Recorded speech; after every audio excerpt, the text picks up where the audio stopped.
Hi, I'm Dan LOK. I'm the king of high-ticket sales, and I am one of the passionate few.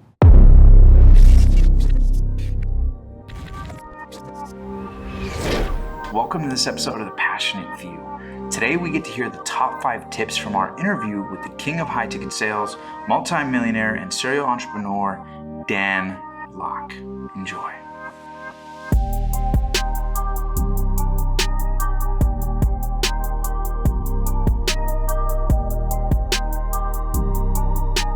I started my first business very, very early on, right? What was your first business at that time? I was just like mowing lawns for people in my neighborhood. So you would just knock on their door and say, hey. Now, one day I was jogging around in the worst neighborhood again, jogging in the neighborhood. Right. And I saw an older gentleman, and he was just like, he must be in his 70s or something.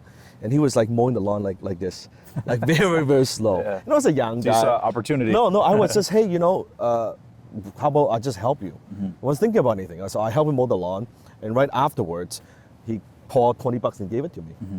Light bulb went. I said, okay, maybe I can make some money doing this, right? And that gave me the inspiration. And here's what's interesting. So I had no money. So I thought, what if I do this for other people? Maybe I can make some money on the side.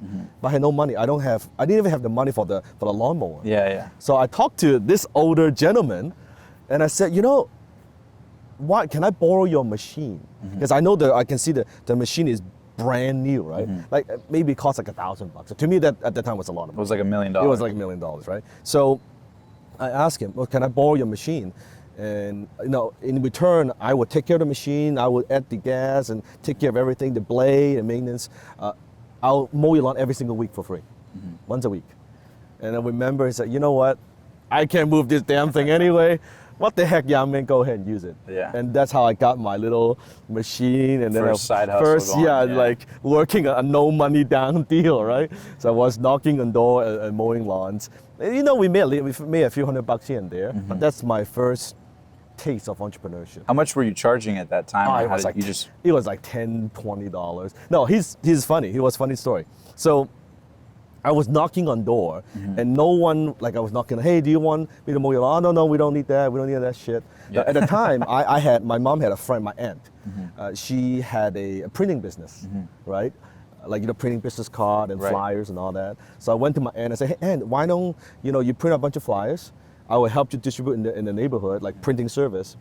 But yeah, there are two sides to a flyer, right? Right? I said, print 5,000 of these. Yeah. I'll run around. I'll distribute it. On the other side, can I put my stuff on it? Right? Yeah, my lawn mowing services. It's just like, what the heck, right? Yeah. And so I've been always very entrepreneurial. Yeah, you know how to, be resourceful in the situation. Be win-win, right? Yeah. Because a lot of people wouldn't have even tried that because they'll say, well, I don't have the money for a lawnmower. I don't have any of that. So that stops them, right? Yeah, it's a good proof right there that it's not about what you have, it's about what you do with what you have. 100%. And you were exuding that even at a young age. It's never lack of resources. I think it's a lack of resourcefulness.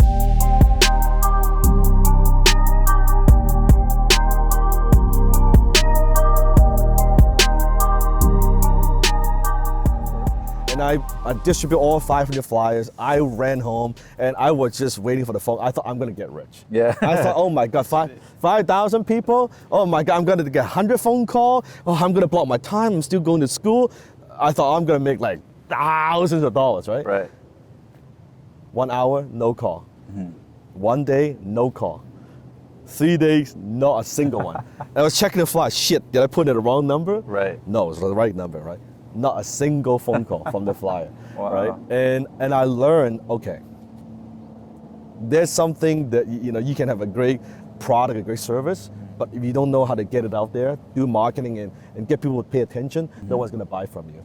So I came with an idea. I thought to myself, and this affected my philosophy for the rest of my life, my business philosophy. So I think back, the very first client I had who paid me $20. What did I do? I mowed the lawn first before asking anything in return. That's how I got that first $20, right? Right, yeah. I thought, let me do that again. So I ran around the neighborhood and I found probably one of the higher end expensive homes in the neighborhood. And I saw the lawn was like up to this high, like high. And I just found a day and I just mowed the entire thing. Now this is illegal. You're not supposed to do that. I'm not an advocate of that, but I did that. So you didn't even knock on their door? No, I just mowed the whole lawn, right? I did the whole thing. Right. And I finished the whole thing, and I sat at the front door waiting for the homeowner to come back.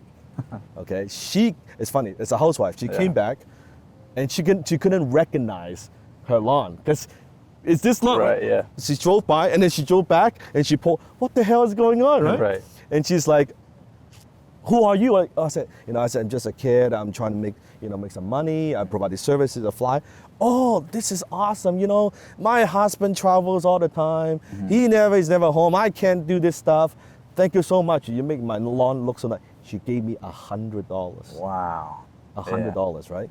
And that affected me for the rest of my life. So my business philosophy until this very day, if you say one of my motto for business, add value first before you ask anything in return. That's how I always approach. You know how most business people, they approach somebody, they want to sell them some shit, right? Or they want to, hey man, you do something for me, or like, on social media, people come to me all the time, or they feel like just because I'm successful, that I'm obligated to help them. Right, you can so easily will just give them handouts. That's not the case. They got to earn it. So my philosophy is any interaction with people, how can I add value to what you do? It's always my most favorite question is this: what is the most important project you're working on that I can add value to?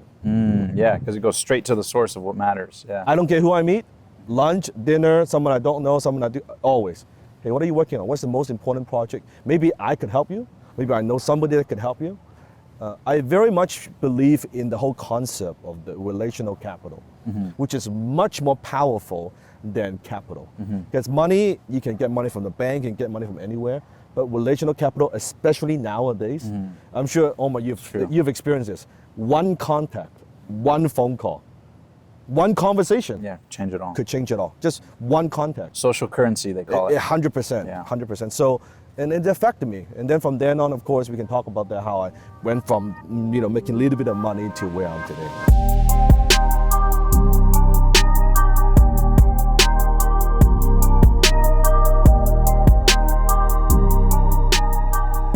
What did you do differently that 14th time versus the 13th time? It's when I found my first mentor. That changed everything. So that's also why I'm such a big proponent of having a mentor. Absolutely. Because before that, I tried most things like most people. I read the success books and going to Think seminars and Grow Rich. and Think and Grow Rich and how to win friends and influence people, Right, right? Back and forth many times. Like all these books, and I would get up in the morning and I would look in the mirror and say, I'm successful and it's gonna be a great day. Affirmation, and I would visualize. I did all this meditate, shit. law of attraction, and put vision board. I did all that stuff, right? Yeah. So, yes, all Right. this stuff, right? So it was okay. I think all those things they help, but really the turning point was when I found my first mentor. His name is Alan. And at the time, Alan he ran one of he was the founder of a RING, Real Estate Investment Network in Canada, which was at the time one of the largest real estate investment network in Canada. And how did you find him?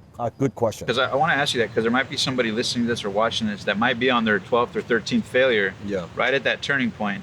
So to somebody sitting there and kind of confused, how did you find your mentor, and what would be your recommendation? I'll tell you how I found my mentor, and I'll give them the advice of where to find. So at the time, I was just like an opportunity junkie. Right. I had no money, so I would attend these like free seminars, and I would get on these like mailing lists, right? And Alan was running one of the largest financial seminar companies in Canada. He was the first one that brought Robert Kiyosaki to Canada. From Rich Dad Poor Dad, Robert first guy. Kiyosaki. Before even Kiyosaki was famous. He was the first guy. So I was getting all these junk mails, direct mail, like not Instagram, not Facebook, Right. direct mail, right? Yeah. And I would always be fascinated by the way that he would write these sales letters. Right. And I would collect them. I would collect them, put in, 3-0 punch them, put them in a binder, and I would save them and I would study them. I was just fascinated by the way he communicates, right? So the copywriting on Copywriting. And I remember the name Alan Jacks, right? That's his name. And at one time I was attending a free conference. I was sitting in the back, and I was watching the speaker. A gentleman sat down next to me and was watching the speaker, was looking at you. I was like, I noticed a name tag. Yeah. It says Alan Jacks. Wow. And I thought, no fucking way. Yeah. No way. And I said, are you Alan Jacks? He said, yes. I said, are you the one that's hosting these events and writing these letters? And it's like, yes. He said, I am. I'm like, holy fuck, right? Holy shit. That's my internal dialogue. I try to be calm. Right. I said, holy fuck. I said, I'm a huge fan. Yeah. Like, I love what you do. And he thought I was referring to the event. I was like, yeah, we do pretty good events. I said, no. I study your letters. Yeah. I said, I collect them. I tell him I collect these letters. And he was shocked because I don't think he's ever had anyone telling him that. Right. Like a young guy, 21 years old, like talking Fanning about out on marketing. the copyright. Yeah, collecting the junk mail. And I was just fascinated. I said, Mr. Jacks, I said, can I buy you lunch? And I always remember the reply. He paused. He said, what the hell, I gotta eat. Yeah. That was the start of a relationship. Wow. And we had lunch, we talked for hours. And then afterwards, I asked him to be my mentor, which he turned me down. And I was, again, not recommending this. I was basically stalking him in his office. Right? I went to his office every fucking day, every day. So you would physically go there? I would go to the office, I would say anything, I would pick up the trash, anything. Yeah. I would just demonstrating, I want to help, anything. Yeah. I don't care about money, I don't want a salary, I don't want anything. And finally a month later, they said, okay, I just need to hire you, just so this is bothering me so much, right? He's bothering my staff. Fine, like this young man is like crazy, right? And he did. And I worked for him for almost for a year for next to nothing. Wow. And I was, funny story. So we were doing a lot of direct mail, right? So we stuffed these envelopes and I would help stuff the envelopes. And the envelope, the stamps, and I would lick the envelope. Right. And I would put after about 2 weeks of that, he said, Dan, you can actually use water for that. I was so dumb. I was getting poisoned by licking 500 envelopes like that and put the whole thing in. But that's how I got started. Right. That's like how naive I was. But I was just hungry. How old were you at that time? 21. Okay. 21. And let me go back to that moment where you asked him to lunch.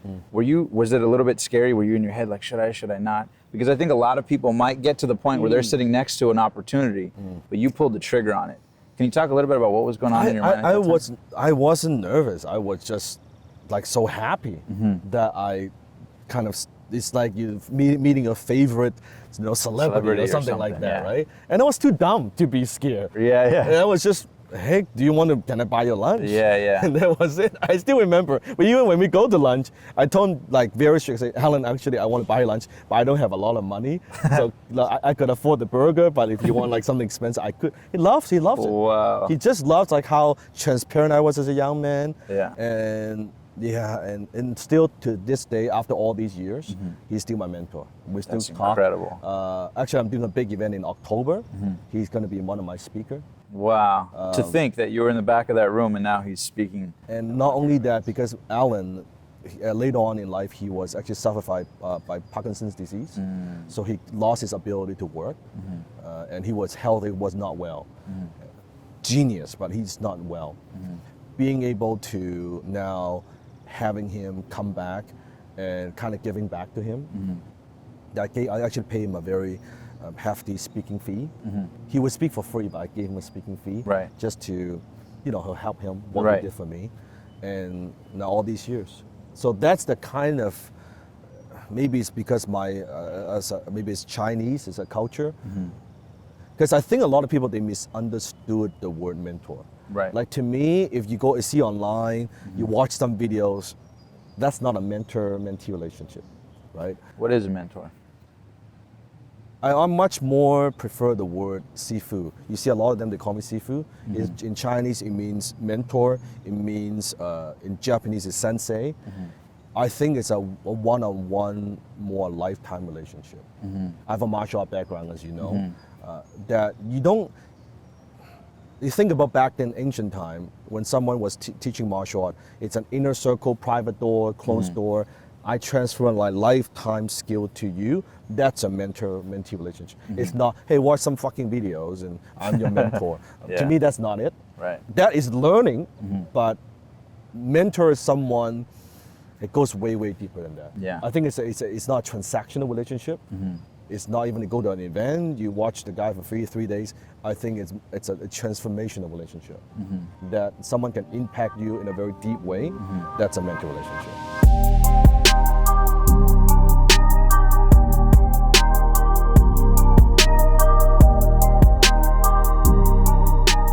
And at the time, at first I was doing office work.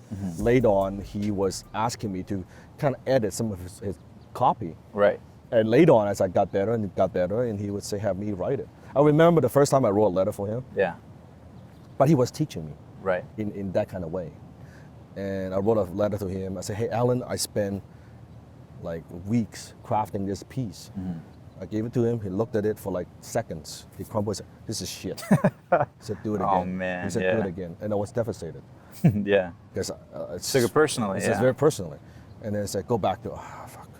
And then a week later, I brought it back to him. He looked at it a few seconds, crumbled, this is shit. I said, it cannot be shit. I said, I've looked at it, I've crafted the headline, I've crafted the copy. I said, I've done the best that I could. Believe me. He said, try again. Third time, I looked at it. I'm like, burn a bit midnight oil. I went to him. He looked at it a little bit longer this time. He said, it is still shit.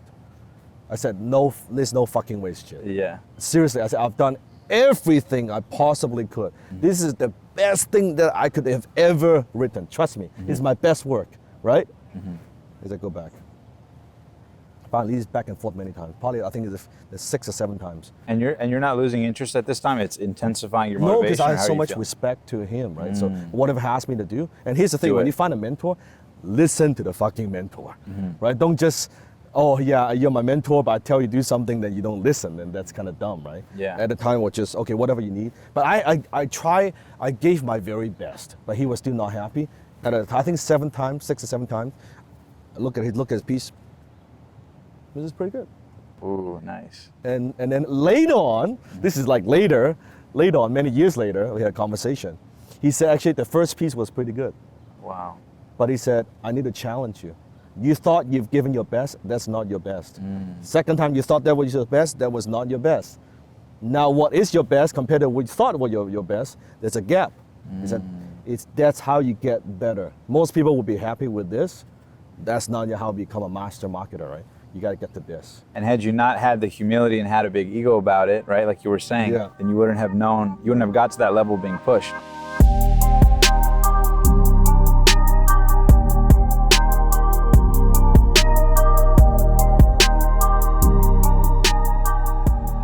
It doesn't take you more effort to sell something for $500 versus $5,000. In some cases, it takes less effort. And that's when I first learned about that, working with clients as I kept increasing my fee. And still, it's because of Alan, not because of me. Right. Because I was charging $1,000 to work with clients. And then I was again having a conversation with him. He said, you should charge more, Dan. Like, I only been doing this for a few months, right? You should bump your price. Like what, like 10%? I think $1,100. That's pretty good. 10% seems to be reasonable. Right. He said no, double it. So what the fuck? Like double it? Like it's such a foreign concept. I can't double it. I've been only doing it for a few months. I'm like a 21-year-old kid with like speaking with an accent. I can't double my price. He said just double it. That's okay. And by the way, practice in front of the mirror. Yeah. You got to practice how to ask for money, right? So you would do that? And I would look in the mirror and say, how much you charge? And I would say, $2,000, right? Yeah. I try not to laugh, and until I can do it with a strict face, right? And I did that, and then after a couple months later, and then by the way, after I increased my price $2,000, right? The very next prospect I was talking to asked me how much I charge. I said $2,000. I've been practicing, right? There was no issue. Yeah, no pushback. No pushback, nothing, just $2,000. Well, holy fuck, this works. Right. And then a few months later, I talked to Alan. Double it. He said, Dan, double it. It's no fucking way. It's not, it can't be that easy. No, you're insane. Like 2,000 to 4,000. No, I said, oh my God, I'm gonna lose all my clients. Right. I'm not gonna be able to pay the bills. Oh my God, it's like all this scarcity kicks in, right? Did that, same thing happened. I asked for 4,000, no pushback, nothing. Wow. right? So I you start seeing what's possible what's now. possible now, and then I did the same thing again a few months, $8,000 to $10,000. So within a year, from $1,000 I was charging, now I'm charging $10,000 with one client for the same amount of work. That blew my mind. Did you have limiting beliefs at that time? Because I think a lot of people who might be in a specialty service might be encountering that, right? Where they know they have great value. Can you talk a little bit about Of course. the limiting beliefs in your mind at that time? Limiting belief, scarcity mindset. Yeah. But I was just listening to my mentor. Right. Because he believed in my value more than I believe in my value. Right. Because he knows I train you. I know what you can do. I didn't know. I was just writing copy. But he believed in me. Then he asked me to do it.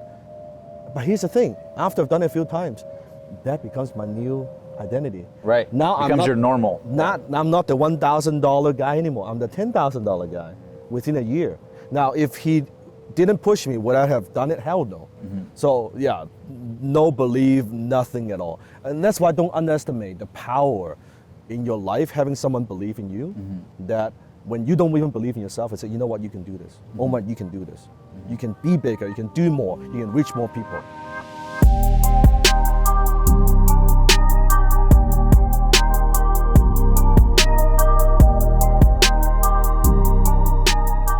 So let me ask you this. As you look back, reflecting on your life, the tough times, the trials, the tribulations, what would the Dan today say to the young Dan who was trying to find his way and going through his failures and trying out, this and that? The Dan today, the multi-millionaire that you are today, looking at that young man with a dream, what would be your best advice to the young Dan? Knowing what you know now, what would be your advice to that young Dan? I think everybody has to go through this. And I think as I share this, you might not get it yet because you're not there. But I would look back and I would say, you know what, success is getting what you want, but significance is giving what you got. You have to go through the stage. You have to learn how to become successful. Yes, I know, I get it. Get the car, get the house, get all that stuff. Right. But when you do get there, you realize there's more to life. Because at the end of the day, how many cars can you drive? Right? How many beds can you sleep on? It's one house, it's one car, it's two cars. After a while, those things don't mean a lot. What is meaningful is you'll be able to do what you like to do. And success to me is the definition is very simple. I think it is be able to have a predetermined plan, whatever the plan is, predetermined plan, executing the plan successfully over a long period of time, and having fun doing it. Enjoying the process. If you can do that, I think you're very successful. So it's not so much a destination, it's a journey. So don't wait till, when I make that fucking $1 million, I'll be happy, I'll be successful.